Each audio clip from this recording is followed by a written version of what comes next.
Hey guys, welcome back to my channel and welcome if you're new. So for today's video guys, we will be doing a cash stuffing for our paycheck number 2 for the month of July.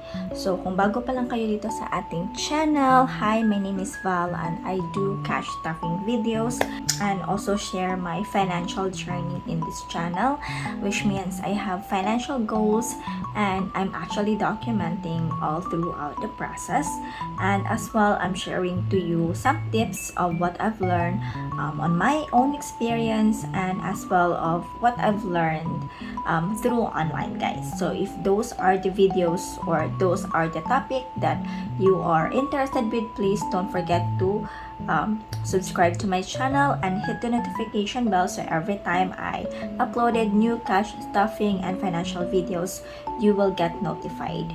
So yes, here we are on our second paycheck of the month. So let me just show to you our budget planner.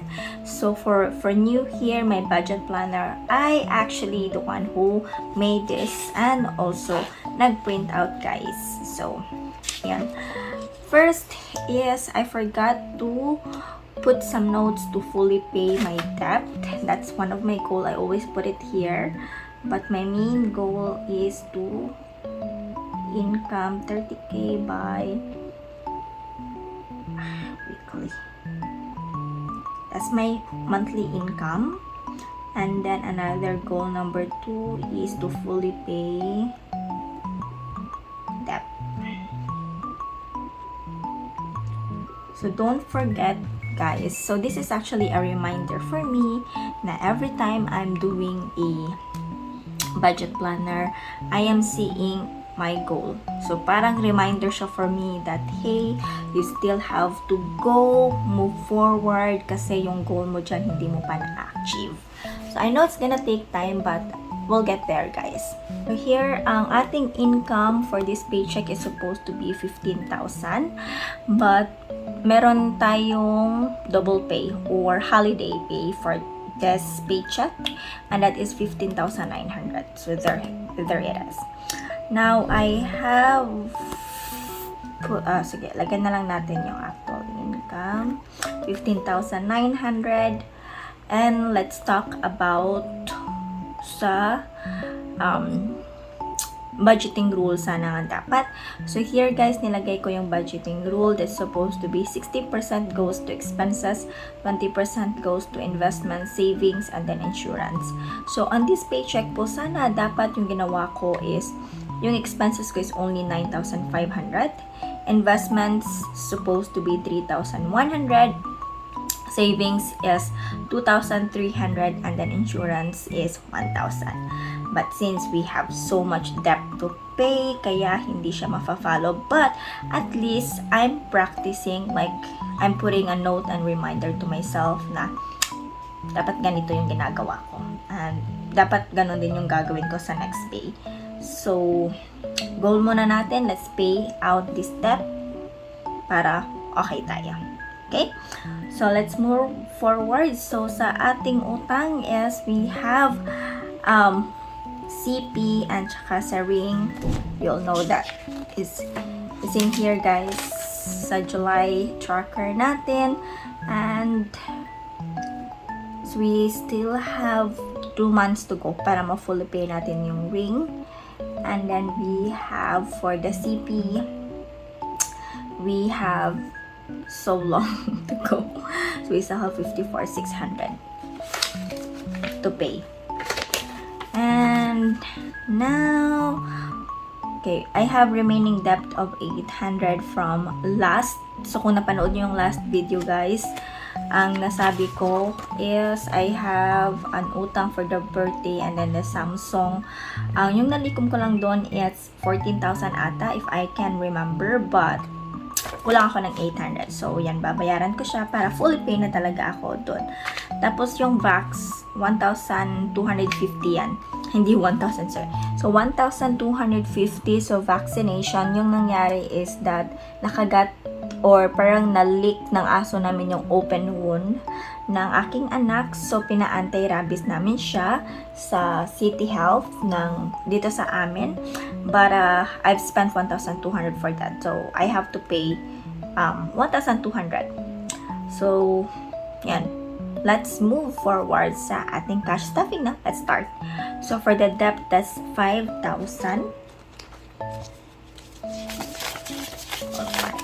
Okay.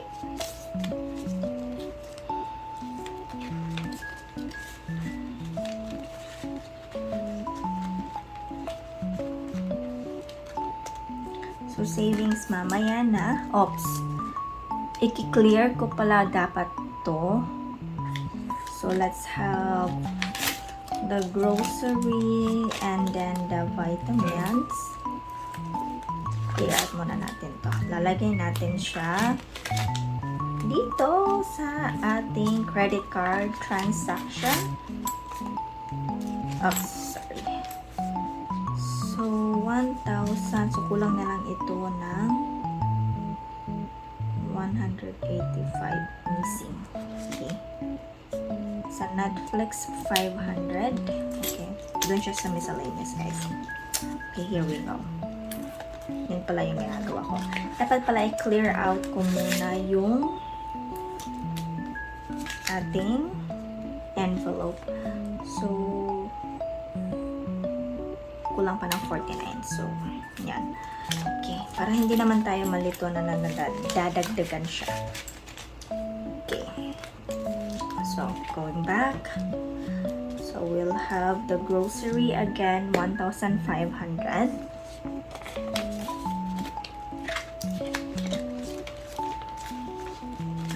So, by the way, parang hindi nakasali sa budget ko yung 1,500 sa mga meats or siguro kasi ito yung budget ko for the grocery. Kasi yung milk nila, guys, sobrang mahal, 800.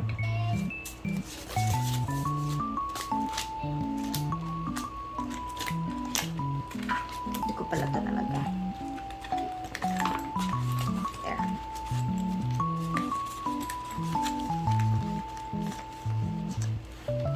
Okay.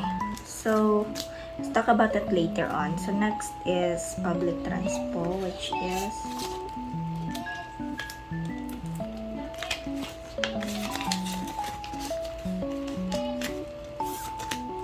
so utilities 1,000.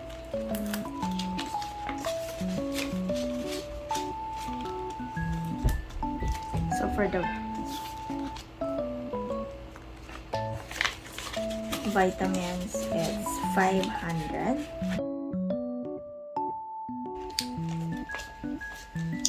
So next we have Mom Shave. So for those who doesn't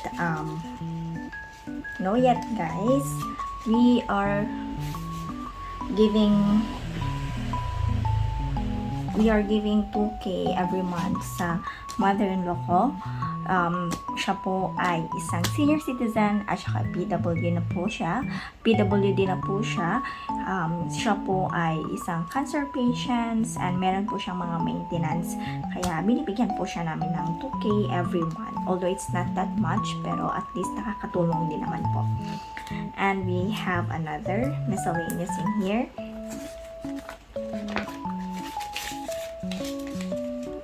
So for the miscellaneous, part of it would be for the Netflix, which is 549 every month na binabayaran namin, pero hindi ko naman talaga masyadong ginagamit. Yung gumagamit lang is yung mga kapatid ko, pero that's okay. And then the rest is siguro if I want to buy something like online shopping and all. So yan. Let's move forward sa ating allowance. So, sa mga hindi nakakaalam, yung allowance ko before, yung sinaset aside ko lang po talaga is 2K every pay Pero talagang every pay, nasa-short ako, talagang nangihiram pa ako ng pera dito. So yung ginawa ko, kinompute ko mismo kung magkano yung nagagasto ko everyday. So magkano yung budget ko everyday, or magkano talaga yung exact na nagagasto ko per day. So I just found out na dapat everyday I'm spending 250.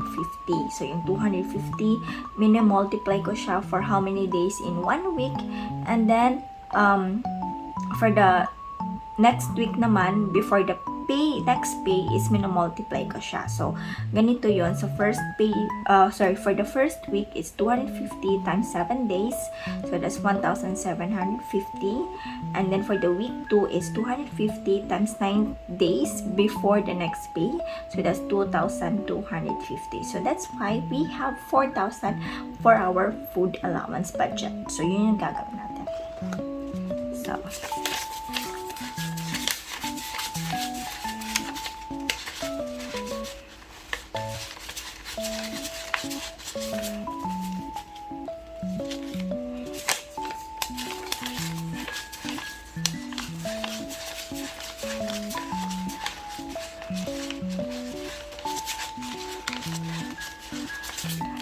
this is 2K. This is 2,000. And we have 4,000. Okay. So I've got 4,000 in all. So I still have 1,500. So let me see. Siguro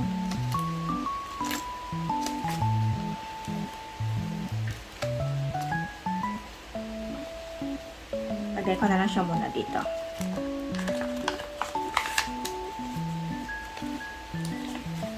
There. And saan ko itong ginagawa? Right, so I think that's it. So I'm just gonna work behind the scene of my debt. So, yeah. I'll see you on our next video, guys. Thank you so much for watching. Bye-bye.